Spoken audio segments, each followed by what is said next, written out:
This is Fresh Air. I'm Terry Gross. New York City is celebrating its centennial this year. Perhaps the man most responsible for the shape of the city and for its parks, expressways, and bridges is Robert Moses. Moses held 14 state, regional, and city offices, ranging from city parks commissioner to construction coordinator. My guest, Robert Caro, won a 1975 Pulitzer Prize for his book about Moses called The Power Broker, Robert Moses and the Fall of New York. It's now seen as a classic study in the use and abuse of power. Caro went on to study the use of power on a national level by writing a series of books about Lyndon Johnson. The two published volumes have each won National Book Critics Circle awards. In the January 5th edition of The New Yorker, Caro wrote about Moses' impact on New York City. I asked Caro first about the significance of the city's centennial. Well, exactly 100 years ago, in January 1898, the five boroughs of New York City were united, consolidated into a single city. Before that, what we think of as New York was really Manhattan and the Bronx. With the consolidation of New York, Brooklyn, Queens, and Staten Island were added to the city, and it became, in that one moment, the largest city in America, with a population of over 3 million people, and also the most extensive, about 320 square miles. And that all happened in this one moment 100 years ago. You describe Robert Moses as the man who more than any other individual shaped modern New York. What was his role in the building of New York City? Well, you know, he was in power for almost half this century that we're talking about today, for 44 years, from 1924 to 1968. During that time, 7 great bridges were built in New York. You know, the city, we think of New York as a city, but it's really 4 islands. Only one of the 5 boroughs, the Bronx, is on the mainland of the United States. So the city had to be brought together. The city had to be linked with bridges. Robert Moses built every one of the 7 great bridges that linked the boroughs together since 1917. He built the Verrazano Bridge, the Triborough Bridge, the Bronx Whitestone, the Throgs Neck, the Henry Hudson, the Cross Bay, and the Marine Parkway. He built every one of the expressways that run across the city, these great roads, the Long Island Expressway, the Brooklyn-Queens Expressway, the Cross-Bronx Expressway, the Major Deegan, the Van Wyck. He built every one of them. He built every one of the 11 parkways that run through the city out towards the suburban counties of Long Island. And he built every one of the parkways on Long Island. During this half a century that Robert Moses was in power, he built 627 miles of expressways and parkways, many more miles than any other individual in history. I think one of the things that makes your book, The Power Broker, about Robert Moses so interesting is that you not only talk about his grand vision, but you talk about the price that the city paid for that vision. You talk about not only what he built, but what he needed to destroy in order to rebuild New York. What's an example of the destruction that he caused? You know, when I was doing the book, Terry, I decided to try to look at and portray the human cost of these great highways that he was building. And he built 627 miles of expressways and parkways. I decided to concentrate on 1 mile. So I took a mile of the Cross Bronx Expressway as it ran through the East Tremont section of the Bronx, which was a poor but lively, stable community, largely Jewish but with substantial German and Irish and black, well-integrated populations in there. And I found he built these roads with an absolute disregard for what was in their way. And in this particular mile, he took a route which destroyed 54 separate apartment houses, throwing really thousands and thousands of people out of their homes and destroying the community, when there was available just 2 blocks away a parallel route which would have destroyed only 6 small brownstones. Why didn't he take the parallel route? Well, political considerations were a very important factor in the way Moses exercised power. I say in the book, we don't really know whether it was simply because of his whim that he said it was going to be that way, and that's the way it was going to be, or whether the only things that would have been condemned on the other route were 6 small tenements and the Bronx depot of a transit company in which high-ranking Bronx politicians had hidden interests, which was very profitable to them and which they didn't want condemned. Well, you investigated the techniques he used for relocating the thousands of people in the East Tremont neighborhood that needed to be relocated to make way for this expressway. So how did he let them know they had to move, and how did he make sure they got out in a timely fashion? One day, everyone along this route, thousands of families, got a letter from Robert Moses saying the Cross Bronx Expressway is going through and you have 90 days to move. And the men and women who lived there, whom I interviewed at the time, thought I had to go, find them wherever they had moved to, described how they gathered out on the street, holding the letters saying, 90 days to move. What is this? It was like the earth opened up under our feet. So they tried to fight, but they found that although their elected officials agreed with them, it didn't really matter what those officials wanted. The only thing that mattered was what Robert Moses wanted. And how did he help push them out so that they'd get out quickly? Well, of course, they didn't have to get out that quickly. One of his assistants said to me the 90 days was just to shake them up a little bit, to get them moving. The actual construction of the expressway in that area was not to begin for 3 years. But as soon as some people moved out of their apartments, he'd immediately board up the windows as an advertisement that the apartments were vacant and available for looting. When people moved out of the top floor of these apartment houses, he would immediately tear off the top floor of that apartment house as soon as it was vacant. As one woman said to me, while we were still living there, he was tearing the buildings down around our heads. When he got 1 or 2 tenements along this route vacant, he immediately demolished them and left the foundations as gaping pits in the ground and refused to build fences around them, so the remaining residents were afraid that their children would fall in. He used the most ruthless means possible to drive these people out, and he was successful. In a very short time, those 54 apartment houses were vacant.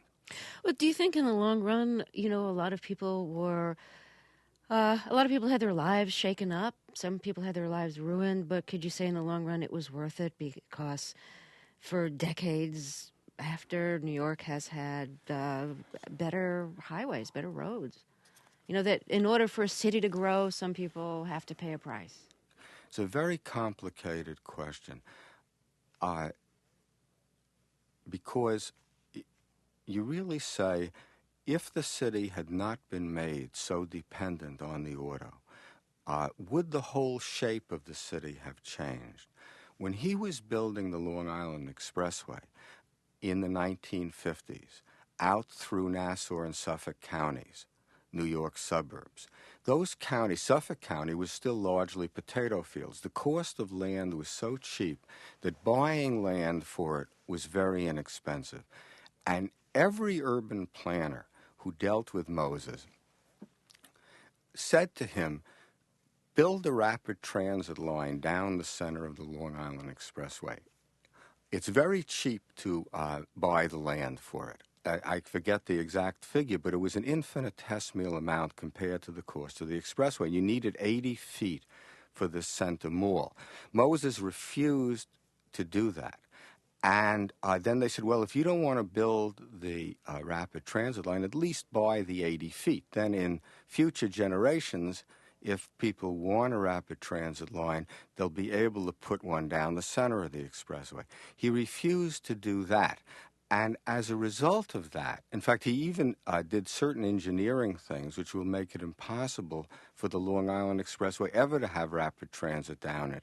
So the whole shape of Long Island might have been different And if we take that, for many of these expressways, you say, well, things didn't have to be this way. At the same time, what you say is really correct. In some way, these roads are a benefit. So in The Power Broker, I really say that it's impossible to say whether New York City would have been a better or a worse city if Robert Moses had never lived. But it is necessary to say that had Robert Moses never lived, New York would be a very different city than it is today. My guest is Robert Caro, author of The Power Broker, Robert Moses and the Fall of New York. We'll talk more after a break. This is Fresh Air. Back with Robert Caro, author of a book first published in the mid-'70s called The Power Broker, Robert Moses and the Fall of New York. It won a Pulitzer Prize in the mid-'70s, and this year is the centennial of New York City. A good time to take another look at how New York City was shaped by Robert Moses and his use of power. One of the things that you uncovered while investigating Robert Moses and his use of power was that Robert Moses forged a secret deal with a multimillionaire who owned a large estate in an area that Moses wanted to go through to build a parkway, the Northern State Parkway.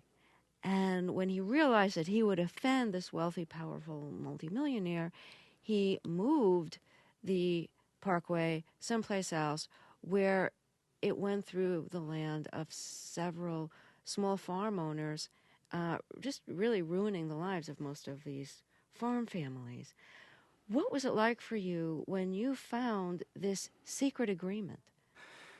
I was looking through the papers of the old governors, Al Smith and Franklin Roosevelt, from the 1920s and 30s, and I found that Moses had, in fact, accepted. Now, there was no personal dishonesty in this.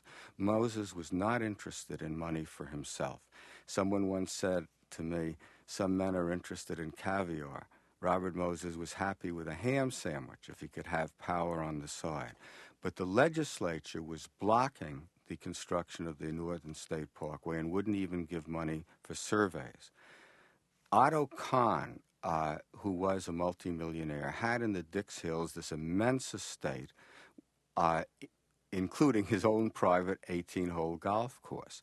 And he said that he would donate $10,000 to the Moses Park Commission for surveys, provided that part of the surveys found a new route for the parkway that did not go across his golf course. Moses moved the parkway, did that. The surveys found a new route to the south, but to the south there were the estates of other immensely wealthy and powerful robber barons. So he moved it south again until he came to this line of 21 small farms, and that's where the parkway ran. And one day a representative of Moses suddenly showed up and told these farmers that land was from the middle of their farms was being condemned for the parkway. When they said, can't you just move it a little further south, they said no, engineering considerations dictated that the route would go here. Well, I and my wife eventually found some of these farmers, and the human tragedy that was involved from this change in the parkway route was so striking. It ruined their lives because the condemnation awards never came to much. The farms were divided in half. And one of these farmers, James Roth, he begged Moses to move the parkway just 400 feet south, less than 1/10 of a mile south. Moses refused. And I wrote in the book something like, I said, for men of wealth and power, Moses had already moved the parkway 3 miles. For James Roth, who had neither wealth nor power, he wouldn't move the parkway 1 foot. On the one hand, you could argue that Moses was a pragmatist. You don't get things done in New York unless you play by certain political rules and cater to the people who have the power to give you what you need. You can be an idealist and hold on to your morals and get absolutely nothing done. Moses knew how to play the power game and got a lot done. On the other hand, he portrayed himself, from what you say, in a really dishonest way. He portrayed himself as an uncompromising public servant who was above politics, which clearly he wasn't. And he kept all these deals a secret, so he was able to have a dishonest view of himself. He was able to Y- represent himself in a way that he really wasn't. Yes, and you have to, you see, that's why the story of Moses and of political power in general is such a complicated one. Mm-hmm. There's no easy answer to this because you really say, what was the city like when he came to power, and what was the city like when he left power? When he came to power in New York in 1924, New York was a city really bright with promise. At the time he left, New York was a city left power. New York was a city really, if we can look back that far and imagine that time now that the city is on the rise, of a place of chaos and despair. Uh, he built housing, but the kind of housing he built for poor people, he tried to keep it. Uh, he tried to make people feel that they were poor. He believed in that. He believed in the ghettoization of the city. Believed that classes, you shouldn't build low-income structures in upper-income areas.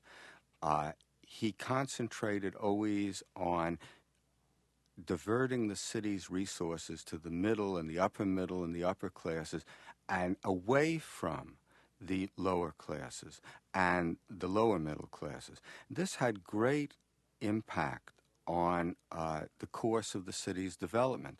You really can't say, as I said before, that New York would have been better or worse if he had never lived. What you can say is this one man shaped the city as we know it today. No mayor shaped the city. No governor shaped the city. Robert Moses shaped the city. The city we live in today, 30 years after he left power, is the city that Robert Moses shaped, not just with his highways, his parkways, his bridges, and his parks, but because for over 40 years, despite the wishes of its elected officials in many instances, he skewed the city's policies, the city's resources, the use of the city's resources, away from trying to integrate and bring the new immigrants and make them really part of New York into projects which would benefit the middle and upper middle classes. Because of secret deals that you revealed about Robert Moses, and because you showed how he abused his power as well as how he used it for the good, he was very angry with you. He hated your book. He denounced your book. Yes. You didn't even go to his funeral, even though you wanted to, because you sensed that his family would not have wanted you around. Um, did you feel bad about that? I mean, everybody wants to be liked. Well, You devoted so much time to this man, and you know he hated you for it.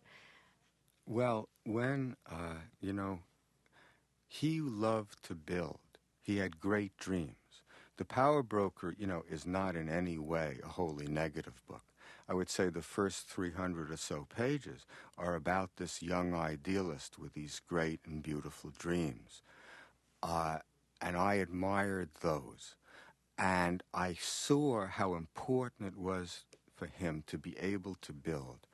During the time I was writing The Power Broker, when I started it, he was at the very height of his power. But during the time I was writing it, he was removed from power. He was then about 80 years old.